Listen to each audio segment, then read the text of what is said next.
आप कह रहे हैं कि इस बार हरियाणा से 11 कमल खिलेंगे। तीसरी बार इस देश का प्रधानमंत्री बनाने में हरियाणा अहम भूमिका अदा करेगा। क्या मुद्दे लेकर आप जनता के बीच में जा रहे हैं? बिना पर्ची के, बिना खर्ची के आज हरियाणा सरकार के अंदर SCS अधिकारी लग रहे हैं। ये जो सिस्टम दिया है ये हमारी सरकार ने दिया है। कहीं ना कहीं 400 पार से हट के हिंदू, मुसलमान, मंगलसूत्र, OBC आरक्षण, इस पर सारा जो है वो प्रचार आ गया। कर्नाटक के अंदर धर्म के आधार के ऊपर इन्होंने आरक्षण देने का काम किया। एंटी इनकम्बेंसी को आप कितना मानते हैं? मोदी सरकार की, हमारी डबल इंजन सरकार की 0%। गाँव में जाने से रोका जा रहा है। कहीं 4 तारीख के बाद बैठ जाएंगे।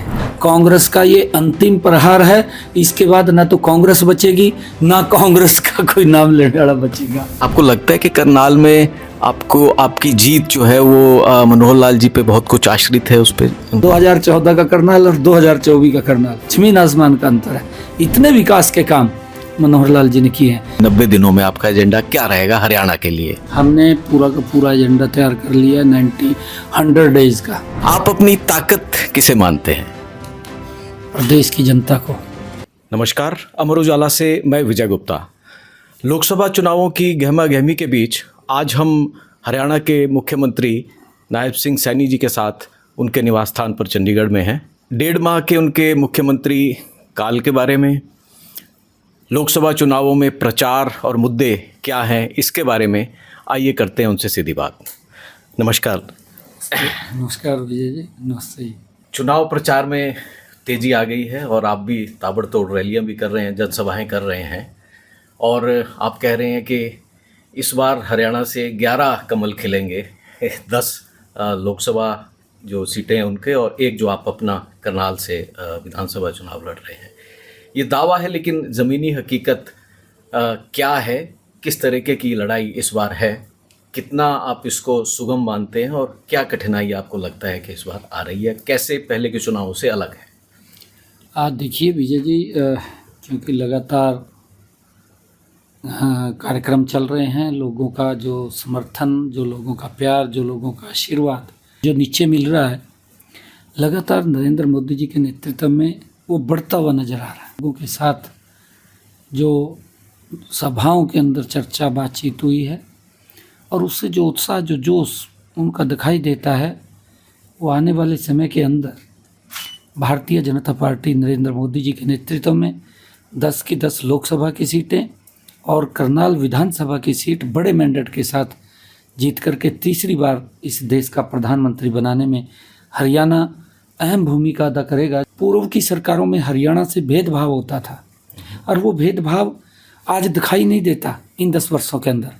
आज हर व्यक्ति को एक बात महसूस होती है, चाहे वो गांव के अंदर बैठा है, चाहे वो नगर वार्ड के अंदर है, ये सरकार मेरी सरकार है।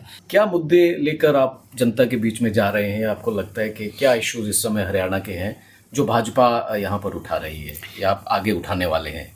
देखिए विजय जी, बहुत सारे ऐसे कार्य हैं जो लोगों की समस्याएं थी, लंबे समय तक जिन समस्याओं से जूझ रहे थे। अगर हम देखें कि आज हर जिला के अंदर 4 लेनिंग रोड बने हैं। सबसे बड़ी समस्या 2014 से पहले यही थी कि लोगों को रास्ते ठीक नहीं थे। लोगों को भीड़ भाड़ वाले इलाके से वो निकलते थे, ब्लॉकेज रहती थी, ट्रैफिक का दबाव रहता था, एक्सीडेंट्स होते थे।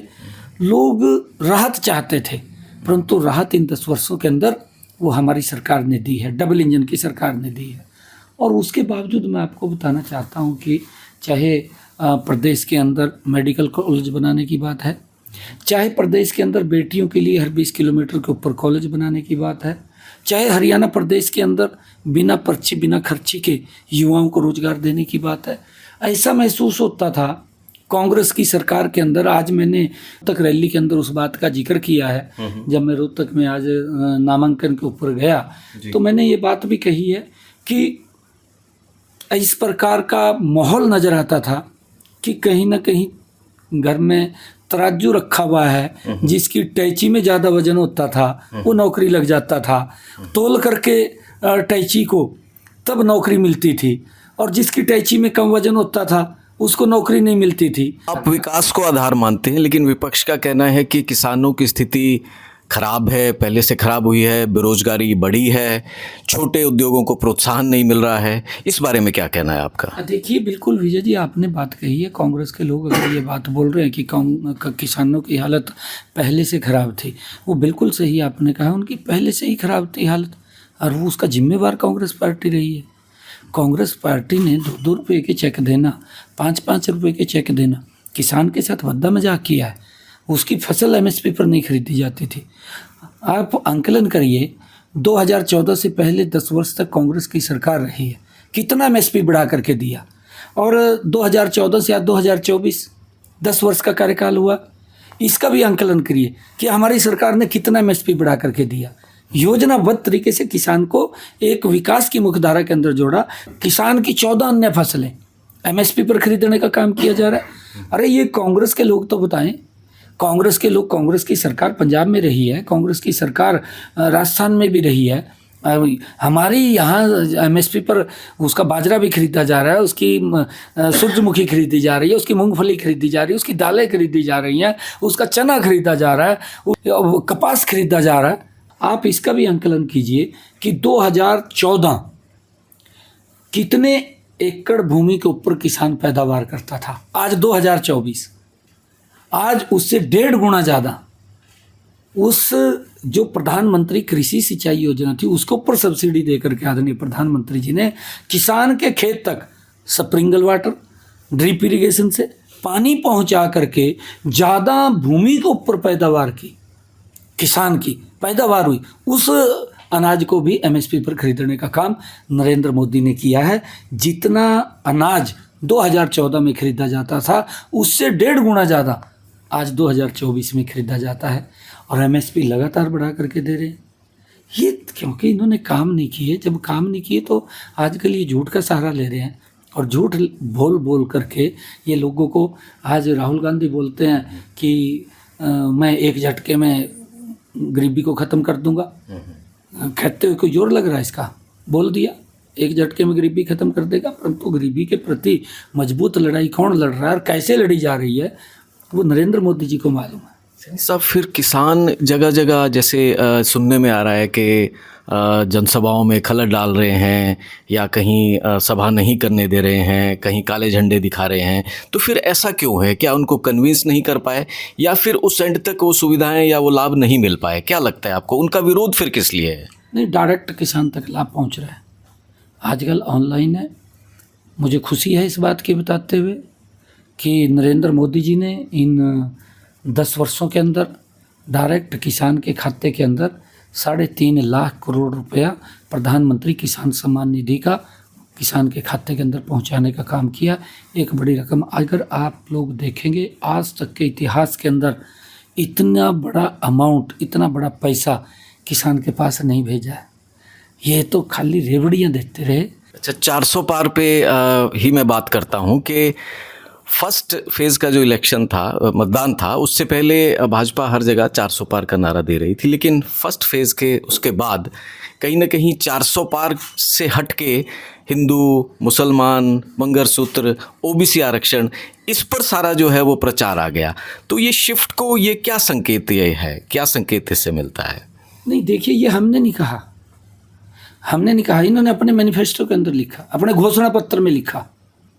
कांग्रेस ने लिखा है कि हम जांच कराएंगे प्रॉपर्टी की, जैसे अमेरिका के अंदर होता है भी, अगर बाप की प्रॉपर्टी या बेटे पे जाएगी, वो उसका कितना टैक्स देना पड़ेगा वो करेंगे, और उसके पास कितना माल है उसकी भी सर्वे करेंगे, उसकी जांच करेंगे, और जांच करके उसका डिस्ट्रीब्यूशन करेंगे। डिस्ट्रीब्यूशन कहाँ करेंगे, कैसे करेंगे? और कितना इन्होंने दुर्भाग्यपूर्ण काम किया। देश को बांटने का काम, देश को कमज़ोर करने का काम, देश को तोड़ने का काम अपने मैनिफेस्टो के अंदर इन्होंने किया। कर्नाटक के अंदर धर्म के आधार के ऊपर इन्होंने आरक्षण देने का काम किया।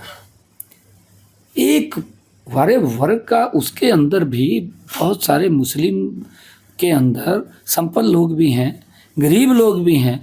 अरे गरीब की बात करिए, मैनिफेस्टो में तो कहीं इनके मुस्लिम वर्ड नहीं था यूज दिया ना। कर्नाटक के अंदर मैनिफेस्टो में नहीं कहा तो उसके कहने बराबर तो कर दिया जब दे दिया वहाँ पर। तो ये धर्म के आधार के ऊपर बांटने का काम, और ये राहुल गांधी जैसा व्यक्ति जो देश को तोड़ने की बात करता हो, जेएनयू के अंदर एक ग्रुप बैठा हो, उसके बीच में जाकर के समर्थन देने की बात करता है, किस दिशा के अंदर लेकर के जा रहा है? दुर्भाग्यपूर्ण है।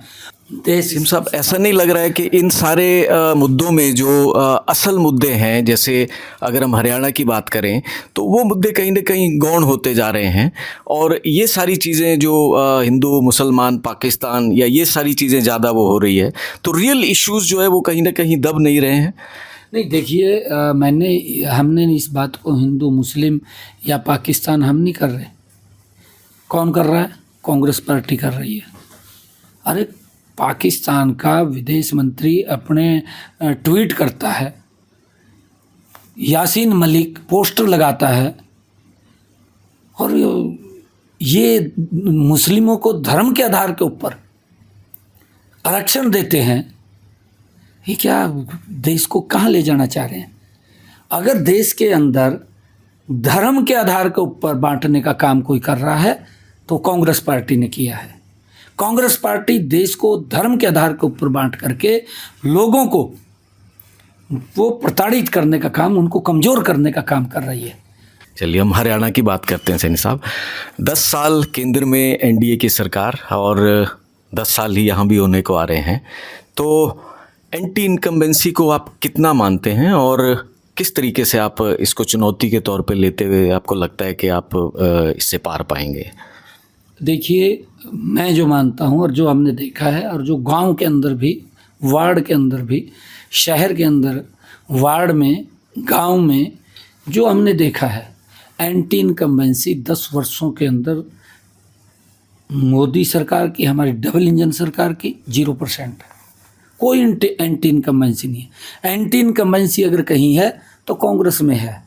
मैं नहीं मानता। आज सरकार गरीब व्यक्ति को ढूंढ करके सरकार की योजना के साथ जोड़ने का काम कर रही है, और कांग्रेस की सरकार में गरीब व्यक्ति सरकार को ढूंढने का काम करता था। सरकार कहीं दिखाई नहीं देती थी। आज सरकार उसके घर के अंदर जा करके योजनाबद्ध तरीके से उस तक योजना पहुंचा करके लाभ देने का काम कर रही है।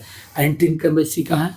कहीं दिखाई दे? एंटी इनकम्बेंसी तो कांग्रेस के अंदर है, क्योंकि कांग्रेस ने काम नहीं किया, और काम नहीं किया तो लोग उसका आंकलन कर रहे हैं।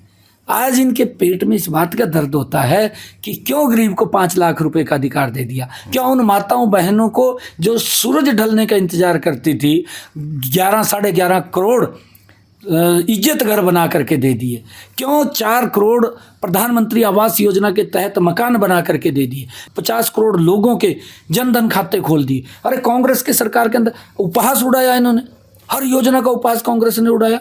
50 करोड़ लोगों को बैंक में जाने का अधिकार नहीं था आज़ादी के बाद। ये पहली बार अगर उनको अधिकार मिला तो नरेंद्र मोदी जी के नेतृत्व में उनको बैंक में जाने का अधिकार मिला। उस बात का उपहास उड़ाते हैं, लोग समझ रहे हैं, लोग देख। चलिए, मान लेते हैं कि हम एंटी इनकम्बेंसी नहीं है, फिर ऐसा क्यों हो रहा है कि गाँव में जाने से रोका जा रहा है? कई जगह जैसे मनोहर लाल जी का भी विरोध हो रहा है, ऐसी कुछ इंसिडेंट्स आ रहे हैं सामने, तो इसको किस तरीके से आप, इसको, ये क्या है फिर?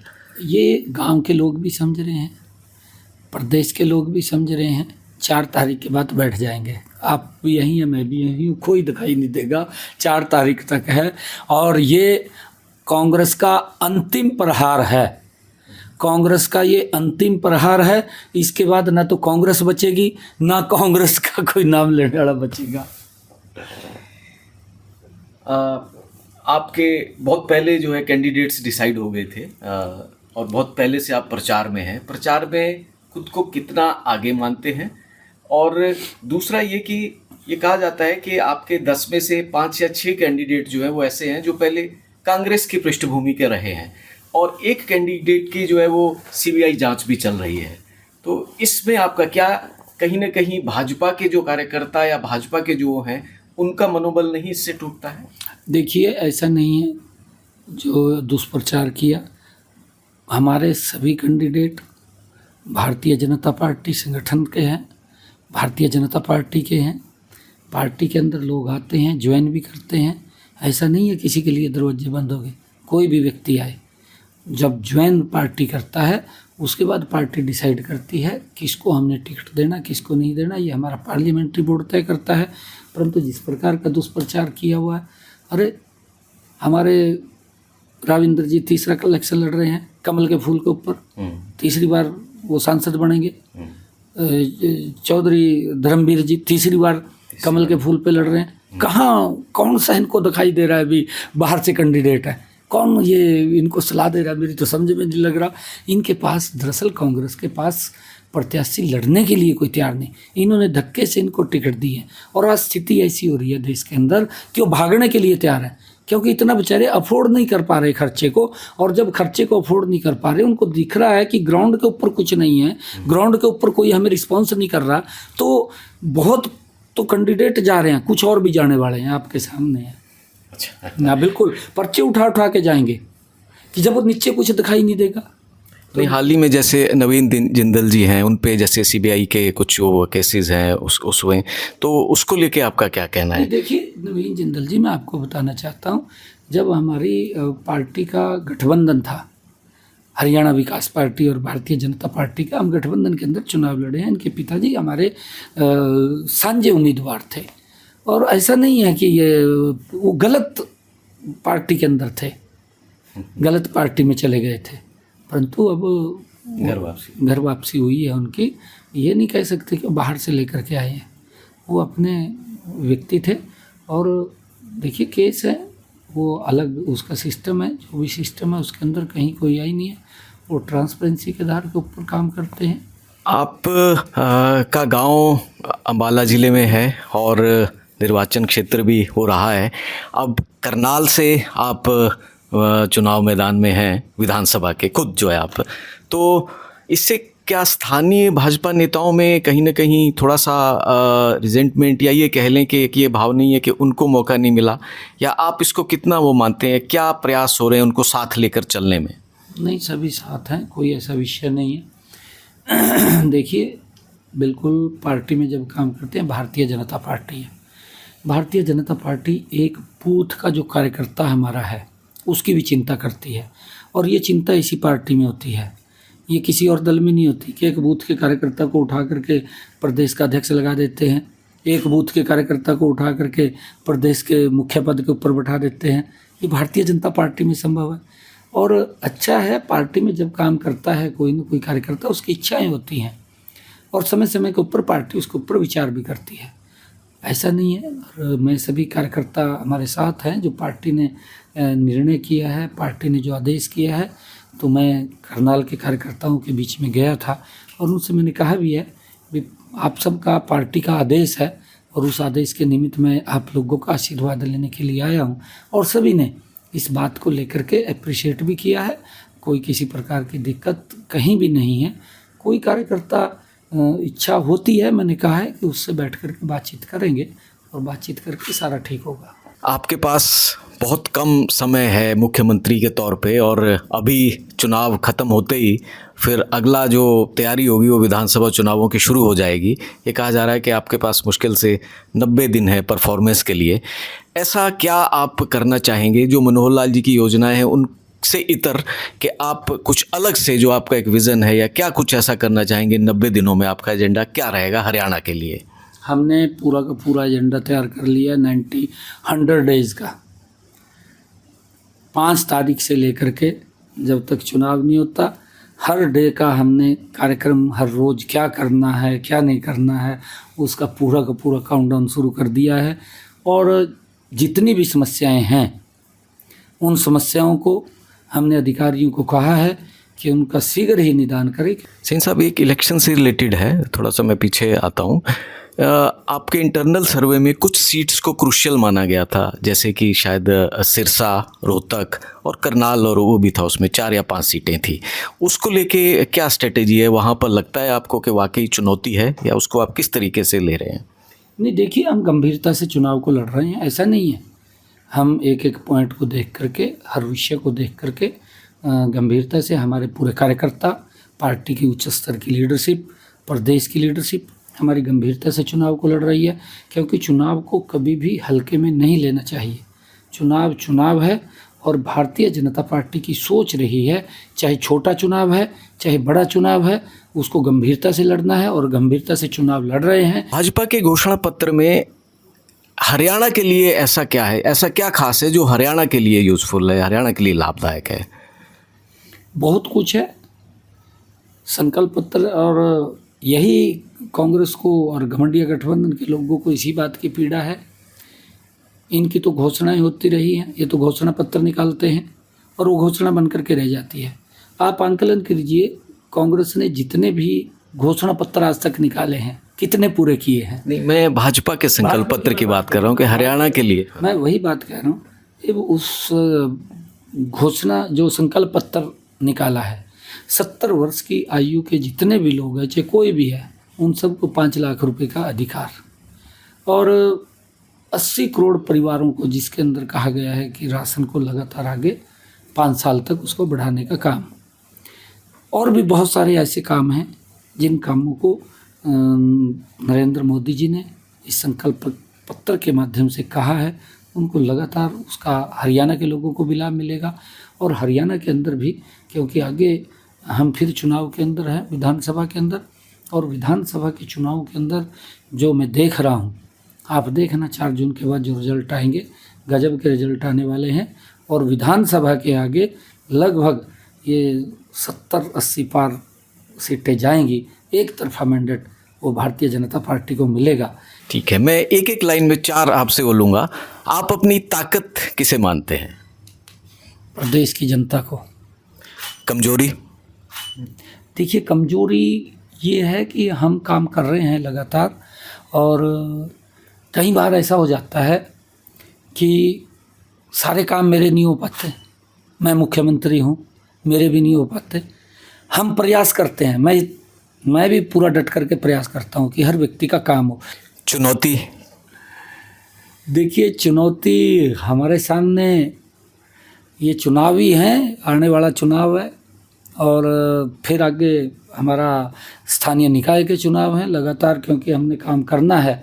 और मोदी जी की नीतियों को, और जो हमारी सरकार काम कर रही है, हरियाणा सरकार, उन योजनाओं को अंतिम व्यक्ति तक जिस प्रकार की डिलीवरी जा रही है, उस डिलीवरी के साथ और गति से आगे नीचे तक जाएं, उसको लेकर के हम लगातार काम करते हैं। और अवसर? हर कार्यकर्ता को अवसर मिलना चाहिए। चलिए, बहुत बहुत शुभकामनाएं आपको। तो ये थे हरियाणा के मुख्यमंत्री नायब सिंह सैनी जी के विचार। चुनावों में वो बहुत विश्वस्त हैं कि 10 की 10 सीटें जीतेंगे। उनका मानना है कि प्रदेश में एंटी इनकम्बेंसी नहीं है, ना तो मोदी सरकार के खिलाफ और ना ही प्रदेश सरकार के खिलाफ। उनका ये मानना है कि कांग्रेस जो है वो उसके घोषणा पत्र में बहुत सी ऐसी चीज़ें हैं जो कि देश के लिए ठीक नहीं हैं, और जबकि भाजपा के घोषणा पत्र में बहुत कुछ ऐसा है जो लोगों के हित में है। अब जनता इसको किस तरीके से लेती है, ये 4 जून को ही पता चलेगा। नमस्कार। अगर आप ये वीडियो YouTube पर देख रहे हैं तो हमारे चैनल को सब्सक्राइब करें और बेल आइकन को दबाना ना भूलें। अगर आप Facebook पर ये वीडियो देख रहे हैं तो हमारे पेज को लाइक करें।